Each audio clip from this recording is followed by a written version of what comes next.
Welcome back to another game of GP Caracas. This time it's ALittleBlank versus Purplemurasaki. Purplemurasaki is on 5-color Lone Survivor, which is a deck that uses a bunch of Mad Dorks to ramp out some Hate Bears, and then also it has some 5-color creatures at top end. Meanwhile, ALittleBlank is on Black-Green Deathtouch, or Black-Green Deathtouch Pingers, whatever you want to call it, which is a deck that uses the Shadow Staff along with Contagious Death Spore in order to ping the opponent and stick a bunch of light tokens on them, which will drain them from 1 each turn. It also has Canopy Dancer to combo with the Shadow Staff, and it's an infinite combo. The Shadow Staff lets Canopy Dancer tap to deal damage to the opponent, and Canopy Dancer untaps from that, so it goes infinite. Look at the matchups here.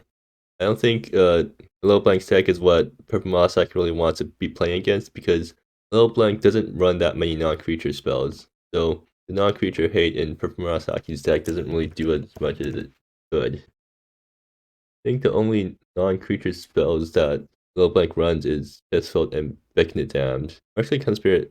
Okay, so it does run a decent number of non-creature spells, but none of them are really that important. So ALittleBlank got down the turn 1 Conspiracy of Raven, so on turn 2 they're deciding what to discard.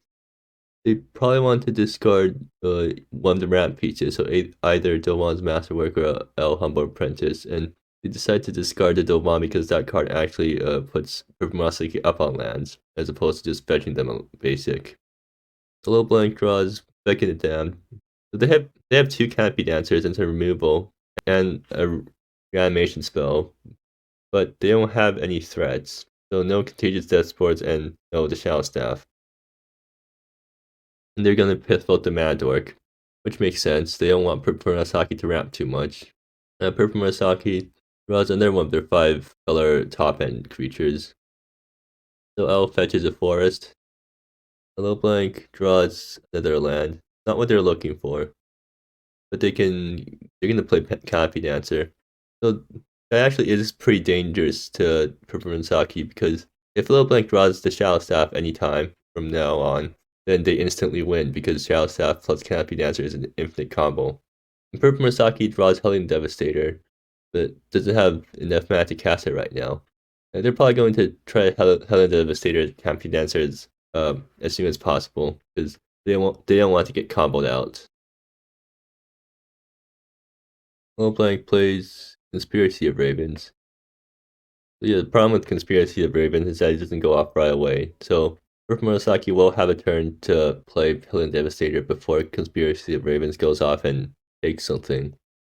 And ALittleBlank is also going to play Grim Bastion tap, so they're not planning on dropping another Canopy Dancer this turn. I feel like they might wanted to do that anyways, because Purplemurasaki doesn't really have any board wipes.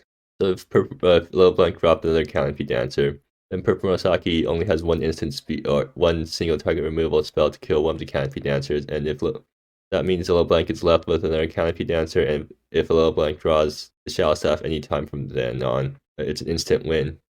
So Purplemurasaki is going to play Hellion Devastator and kill the Canopy Dancer, as expected. And they also draw a land. The next turn they can play one of their 5-color top-end creatures, or they can transform L. And L will transform into Belair and the Worlds, which you can -4 to exile a permanent. So if ALittleBlank plays Canopy Dancer again this turn, Purplemurasaki might just flip L and -4 it to get rid of the Canopy Dancer, because they just don't want to get comboed out.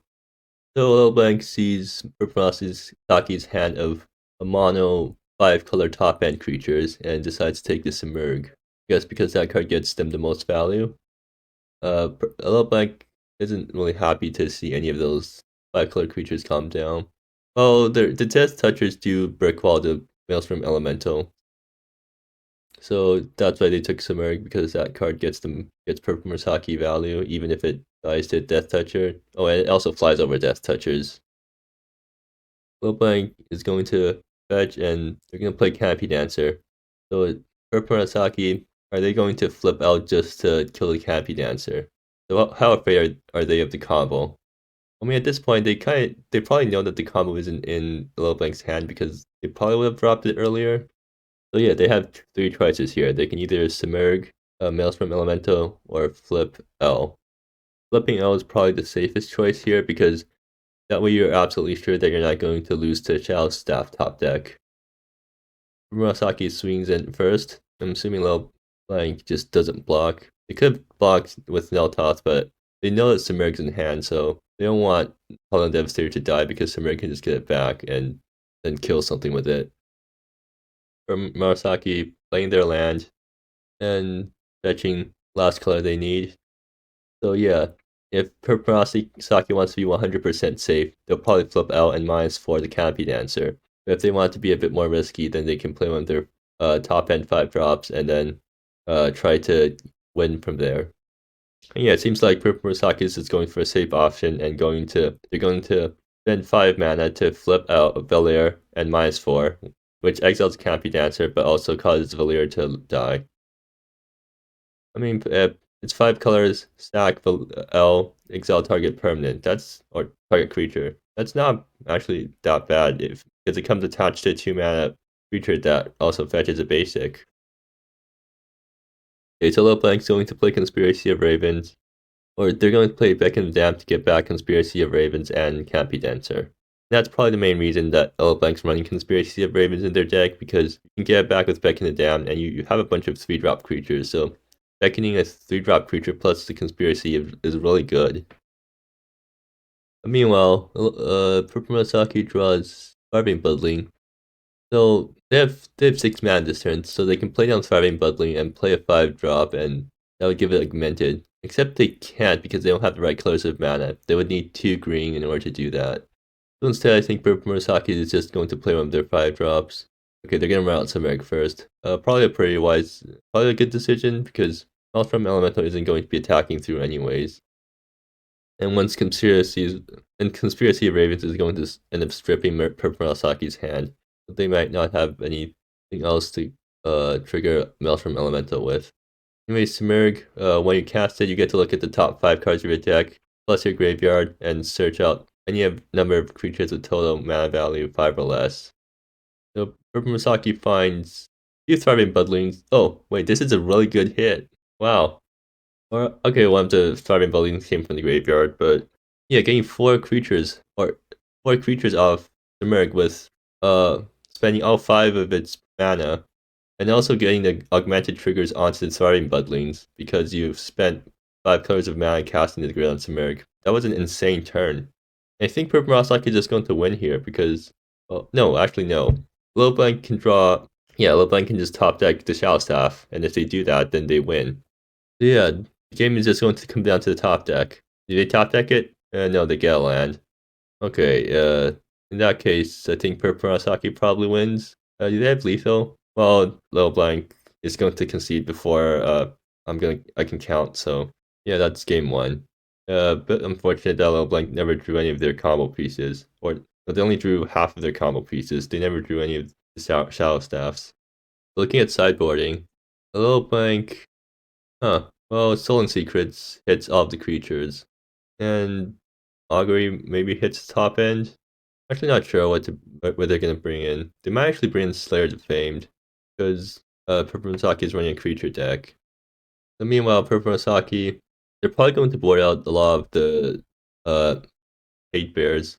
Actually, yeah. So they're gonna board in Bessie's Brood and Helgen Devastator because those 2 guys just kill stuff, and that's probably it. Maybe the Grand Submerg for even more value because Maelstrom Elemental isn't that good in this matchup because it can't attack past the Deathtouchers, and maybe some more value, but probably not.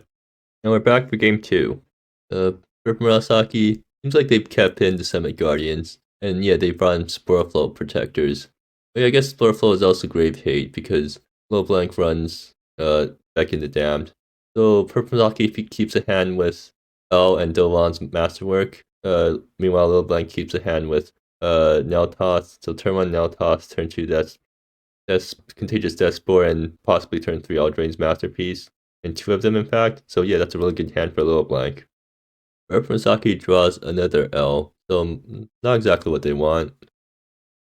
Now ALittleBlank gets to play Contagious Death Spore uncontested onto a board that already has a Deathtouch creature. So they can play Contagious Death Spore, swing with Neltoth Shaman, and stick a Blight token onto Purplemurasaki. And now the race is on for Purplemurasaki. They draw another land. Oh, not the worst thing. They're going to crack Wayfarer Shrine. Probably going to play Sporeful Protector this turn just as a blocker. Although Sporeful doesn't raid with Contagious Death Spore. No, they're just going to play L. I'm assuming they're just going to use it to trade with the Deathtouch Shaman.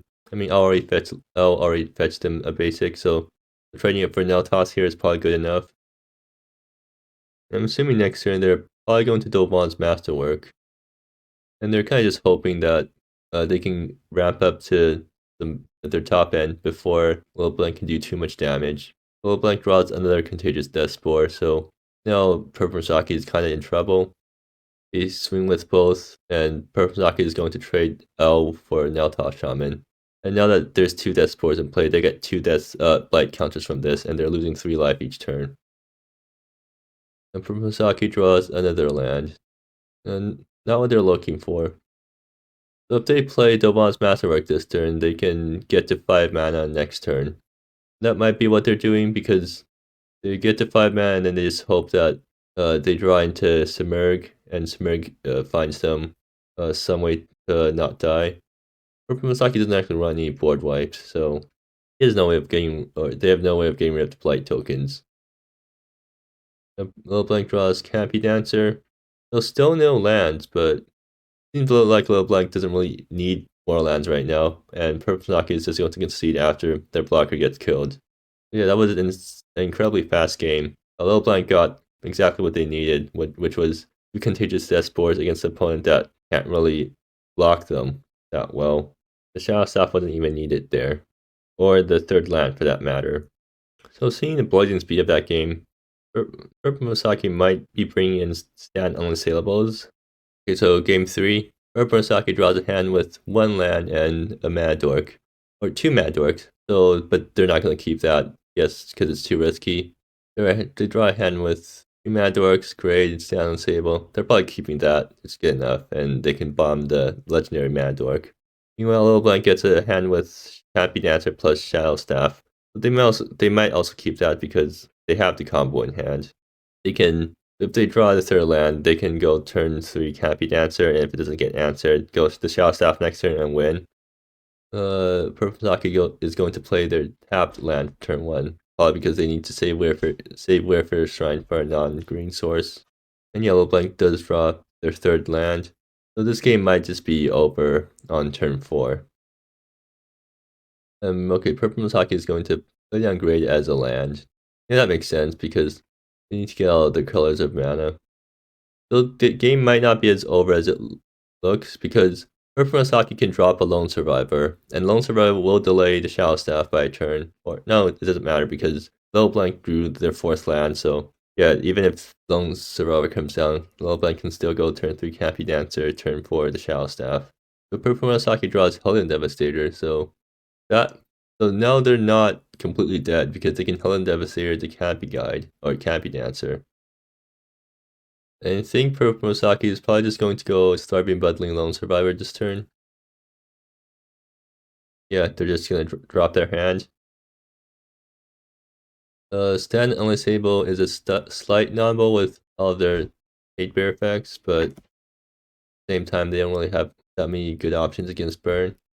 So yeah, ALittleBlank's going to play out turn 3 Campy Dancer. Purplemurasaki decides to play L. Oh yeah, right, L fetches a land. So yeah, this turn Purplemurasaki can go L, fetch a land, and then also plays Hellion Devastator. And that will also trigger the augmented on Starving Bundling because Purplemurasaki would have spent all 5 colors of mana this turn. So that's a really good look from Purplemurasaki because they get to kill a Campy Dancer and stop the combo, and they also get to put 3 counters on Starving Bundling. And now Purplemurasaki has a super threatening board. Then is Purplemurasaki going to attack here? Probably not, because they don't really want to run the Lone Survivor into Deadwood Terror. ALittleBlank drawing Augury. So not exactly what they want to draw. They probably wanted to draw something like Eldraine's Masterpiece there. Just something to flood the board. They're going to main phase Augury. and snatch the stand unassailable, which I don't think Purplemurasaki really minds, because they already have a huge board. And Purplemurasaki top second land, not that really matters here.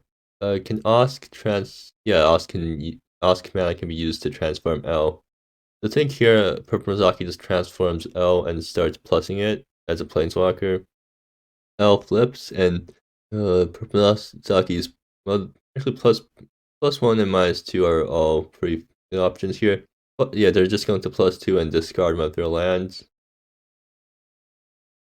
And now they're gonna pass the turn, I guess, because they don't want to attack into some Deathtouch blockers.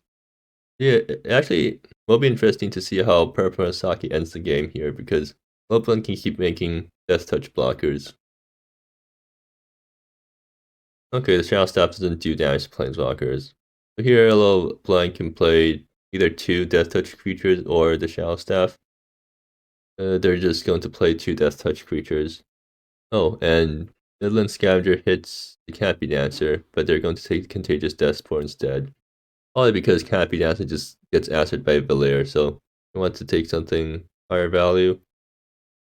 Or not higher value, just more immediate impact. Purplemurasaki draws another Hellion Devastator. A pretty good draw for them. You can also minus Valier to fetch one of their 5-color top ends, like Submerg. But minus Valier fetch Submerg is probably a decent option here too, because since Submerg has flying, it can actually fly over Deathtouchers and end the game that way. Purplemurasaki might even want to attack first to get creatures into their yard for Submerg. Because otherwise, yeah, they don't have any creatures in yard right now, so if they Submerg, then they're trying to hit stuff off the top 5 cards of their deck. At the same time, Purplemurasaki might not want to swing because ALittleBlank's on 5 lands, so they can go to 6 mana next turn, and they can block with one of their Deathward Terrors and then bring it back next turn. Okay, so they are going to minus 2 Valier here. Let's see what they fetch. Probably just Submerg. Yeah, they're just going to fetch Submerg. Oh, it seems like they're going to play Submerg pre-combat. Oh, I guess they might not be planning on attacking this turn because they don't want to attack until Wall of Deathtouchers. Let's see what they hit off the Submerg. Hellion Devastator. Okay, that's a really good hit.